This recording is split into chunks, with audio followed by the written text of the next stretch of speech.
हाँ కాంగ్రెస్ నహీ తో ముసల్మాన్ నహీ నిన్న విన్నాను నేను. ఈ భ్రమలకెళ్ళి ముఖ్యమంత్రి గారు ఎంత తొందరగా బయటకు వస్తే ఆయన అజ్ఞానాన్ని ఎంత తొందరగా వదిలించుకుంటే అంత మంచిది. డాక్టర్ బాబాసాహెబ్ అంబేద్కర్ రాసిన రాజ్యాంగంలో ఆర్టికల్ 25 నుంచి 28 దాకా స్పష్టంగా అందులో రాసినది. ఎవరు ఏ ధర్మాన్ని ఆచరించాలనుకుంటే ఆ ధర్మాన్ని ఆచరించవచ్చు.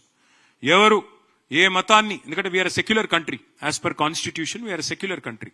Any secular leader, any secular party first of all should come out of this illusion that because of their party a certain religion exists.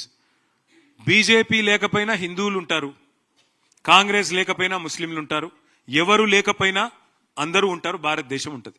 కాబట్టి ఎవరు ఏమనుకున్నా ఒకటి వాస్తవం, ఇవాళ ఇట్లాంటి అడ్డగోలు మాటలు మాట్లాడే ముఖ్యమంత్రికి ఒక మతాన్ని అవమానించినట్టుగా, కాంగ్రెస్ పార్టీ లేకపోతే ముస్లిం లేకపోవడం ఏందండి?